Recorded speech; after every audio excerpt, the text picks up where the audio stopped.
할렐루야. 사랑하는 성도 여러분, 12월 19일 화요일 아까베 시간이 돌아왔습니다. 오늘은 욥기 41장 1절부터 34절 말씀을 함께 은혜 나누도록 하겠습니다. 오늘 본문에는 하나님께서 욥에게 리워야단에 관하여 이야기하는 내용이 등장합니다.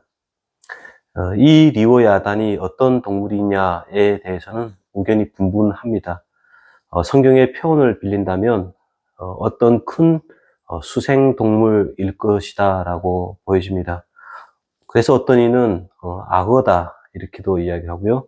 어떤 이는 뱀 혹은 용이다 이렇게도 이야기를 합니다. 어떤 이는 공룡이다 라고도 이야기를 합니다. 어찌되었던 성경의 표현을 빌린다면 이 리워야단은 무적의 동물이며 또 인간의 통제를 벗어나는, 통제를 할 수 없는 그런 동물이다라고 보여집니다. 오늘 본문은 이 리워야단에 관하여 이렇게 이야기를 시작합니다. 1절 보시면 내가 낚시로 리워야단을 끌어낼 수 있겠느냐? 노끈으로 그 혀를 맬 수 있겠느냐? 너는 밧줄로 그 코를 꿰 수 있겠느냐? 갈고리로 그 아가미를 깰 수 있겠느냐? 라고 묻습니다. 무슨 이야기입니까? 내가 과연 리워야단을 이길 수 있고 길들일 수 있고 통제할 수 있느냐? 이렇게 묻고 있는 셈이죠. 그렇다면 왜 이렇게 물으실까요? 우리 인간은 세상과 인생사의 주인이고 싶어 하기 때문입니다. 자신이 절대적인 기준이 되어서 자기 마음대로 인생을 통제하며 계획하며 살고 싶어하고 내 마음에 들지 않으면 그것은 불필요한 것, 악으로 간주하며 살기 때문에 그런 사람들에게 하나님은 내가 세상의 창조주이며 내가 인생의 주인이다. 내가 창조한 모든 것은 내가 하는 모든 일은 각 인생에 계획한 일은 선하고 아름답다. 이것을 말씀하시기 위하여 리워야단의 이야기를 하고 계신다라는 겁니다. 그래서 이어지는 3절부터 5절 말씀에 이렇게 되어 있습니다. 그것이 어찌 내게 계속하여 간청하겠느냐? 부드럽게 내게 말하겠느냐? 어찌 그것이 너와 계약을 맺고 너는 그를 영원히 종으로 삼겠느냐? 내가 어찌 그것을 새를 가지고 놀듯 하겠으며 내 여종들에 위하여 그것을 메어 두겠느냐라고 말씀하고 계시는 것이죠. 우리는 세상의 모든 것을 우리의 생각대로 마음대로 주무르고 조작하고 통제하고 싶어 합니다. 그렇게 영원히 종으로 삼고 싶어 합니다. 그런데 하나님은 그런 우리의 생각을 거부하신다라는 겁니다. 그리고 거듭해서 세상의 주관자는 나다.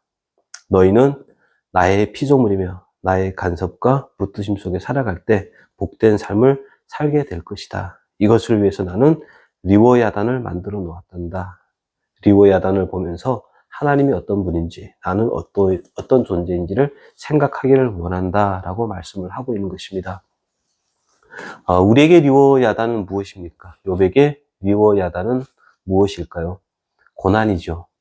통제할 수 없고 두려움과 공포와 괴로움이 리워야단인 것입니다. 지금까지 욥의 고민이 무엇이었습니까? 나는 잘못한 것 없는데 왜 하나님은 이렇게 나를 대접하십니까? 하나님은 왜 내 인생에 이런 일들을 행하십니까? 이것이었습니다. 오늘 본문식으로 다시 이야기하면 하나님은 왜 리워야단을 만들어 놓으셨습니까? 그것을 만들어 놓지 않았다면 좋았을 텐데 왜 그것을 만들어 놨습니까? 그것이 만드신 목적이 무엇입니까? 이것이 욥의 고민이다라는 거죠. 그런데 하나님은 욥에게 그것마저도 너를 위한 것이다. 그것마저도 너를 위한 것이다. 이렇게 말씀하고 싶어 하시는 것입니다.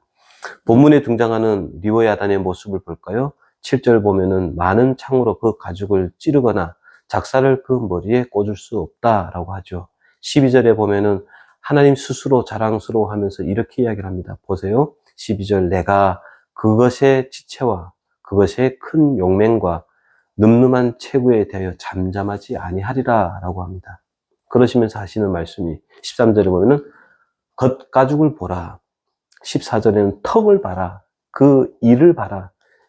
15절에는 즐비한 비늘을 보느냐. 18절에는 입을. 22절에는 목덜미를 봐라. 24절에는 그 가슴을 봐라.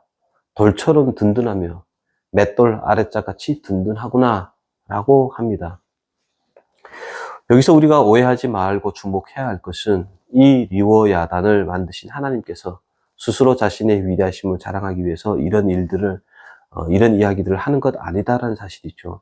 이 이야기를 하는 진짜 이유는 그 피조물을 만들 때에도 그 피조물의 쓰임새에 맞게 완벽하게 창조하신 하나님께서 하물며 당신의 형상대로 지음을 받은 인간을 위해 얼마나 더 신경을 쓰며 마음과 진심을 드리겠느냐, 이것을 지금 말하고 싶은 것입니다.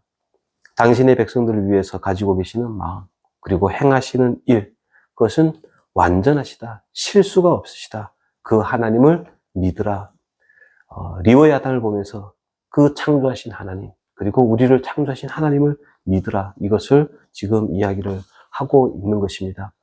그렇습니다. 하나님은 당신의 백성들을 사랑하십니다. 그리고 당신의 자녀들의 생명과 또 충만한 기쁨과 또 은혜를 누리며 살기를 하나님은 원하시죠. 그래서 성경에서는 하나님께서 당신의 자녀들을 향해 가지고 계시는 마음이 재앙이 아니다, 평안이다, 이렇게 이야기를 하는 것을 우리는 보게 됩니다. 그렇다면 고난은 어떤 의미가 있을까요? 고난은 신자로 하여금 하나님이 목적하신 어딘가로 뛰어넘게 하려는 수단으로 사용되고 있다는 사실이죠. 이렇게 생각해 보면 어떨까요? 운동은 좋은 것입니다. 운동을 하면 얻는 유익이 더 많이 있습니다. 건강해지고 더 많은 의미 있는 일들을 감당하며 살 수가 있게 됩니다. 그런데 운동하는 것, 건강해지는 것은 결코 쉽지 않다는 것을 우리 모두가 다 압니다. 왜냐하면 고통이 있고 근육통이 있기 때문이죠. 그래서 많은 사람들이 운동하는 것이 좋다라는 것을 알고 있지만 운동을 기피합니다. 운동을 시작했다가도 포기를 합니다. 그러나 어떻습니까? 그 고통을 뛰어넘고 그것을 이겨낸 사람은 더 건강하게 살아갑니다. 운동을 안 하고 살아간다고 해서 뭐 잘못한 것은 결코 아닐 것입니다. 잘 살 수가 있습니다. 약 먹으면서 건강기능 식품 먹으면서 살아갈 수가 있습니다. 그러나 거기까지라는 겁니다.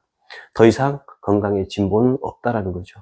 마찬가지로 하나님께서 우리에게 고난을 사용하시는 것은 신앙의 진보, 신의 성품에 참여하기를 원하는 그런 마음에서 고난을 사용하고 계시는데, 하나님도 우리가 고난 없이 살기를 원하시죠. 그렇게 살게 하실 수도 있는 분이십니다.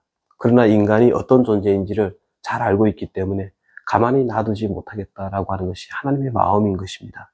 신의 성품에 참여하는 자를 만들기까지 하나님은 우리를 폭풍 가운데 지나가게 하실 수 있는 분이다라고 성경은 이야기를 합니다. 우리의 생각에 고난이 없으면 우리가 잘 살 수 있을 것이다라고 생각을 합니다. 그러나 그렇지가 않습니다. 우리가 경험상 보면은 쉽게 의의 자리를 떠나는 것을 너무나도 잘 알고 있습니다.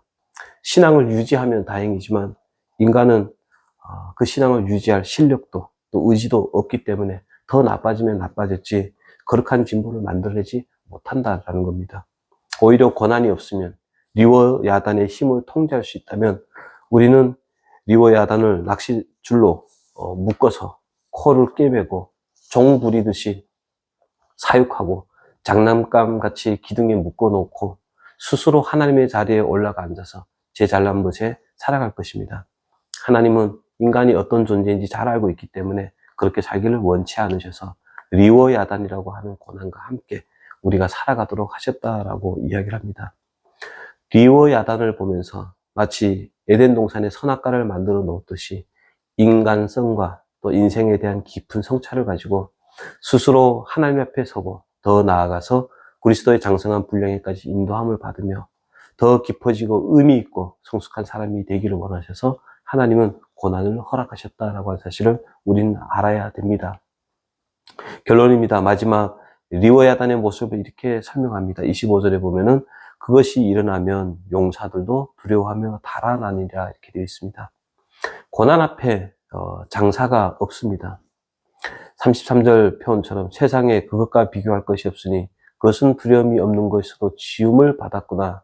그것은 높은 자들을 내려다보며 모든 교만한 자의 군림하는 왕인이라 이렇게 되어 있습니다. 앞으로 고난이라고 하는 것은 계속해서 존재할 수밖에 없다라는 것입니다. 그것 때문에 우리는 역시 힘들어 하면서 살아가게 됩니다. 그렇다면 앞으로 계속해서 고난을 만난다면 여러분은 어떻게 할 것이냐? 이것이 성경이 우리에게 하는 질문인 것입니다. 우리는 분명한 답을 가지고 살아야 됩니다. 어떤 답일까요? 온 천하를 지으신 그리고 운영하시는 하나님은 우리를 위하시는 하나님이시다. 하나님이 허락하신 고난은 우리에게 손해를 보게 하거나 우리를 망하게 하는 것이 아니다. 나는 이 하나님의 일하시는 방법을 신뢰하겠다. 그래서 그 하나님을 의지하며 살겠다. 이런 자세가 우리에게 필요하다는 것입니다. 오늘 말씀이 핵심 이야기가 뭡니까? 한갓 피조물에 불과한 리워 야단도 하나님께서 완벽하게 만들으셨다면 하물며 독생자 예수 그리스도와 맞바꾼 우리일까 보냐? 이것이 오늘 메시지의 핵심인 것입니다. 부디 여러분이 하나님의 하나님 되심을 인정한다면 그분이 하시는 일의 방법 또한 신뢰하셔서 대장부와 같이 굳게 서서 흔들림 없이 살아가시고 그렇게 하나님을 대면하는 복된 인생 되기를 다시 한번 말씀에 의하여 부탁드립니다. 다시 한번 주의 말씀 붙잡고 승리하시는 저와 여러분 되기를 주의 이름으로 축원합니다. 기도하겠습니다. 하나님 아버지, 이 세상에 하나님의 뜻과 의지에서 벗어난 것이 하나도 없다라고 말씀하시니 감사합니다. 그 하나님의 의지와 하나님의 생각은 우리에게 생명과 평안을 주려 하시고 기쁨을 주려 하시는 우리를 유익케 하는 일이다라고 말씀하셨사오니 그 하나님을 신뢰하고 나의 삶을 주님 앞에 올려드리며 의지하며 의뢰하며 살아가는 복된 인생 될 수 있도록 도와주시옵소서. 예수님의 이름으로 기도합니다. 아멘. 오늘도 주의 말씀 붙잡고 승리하시길 바랍니다.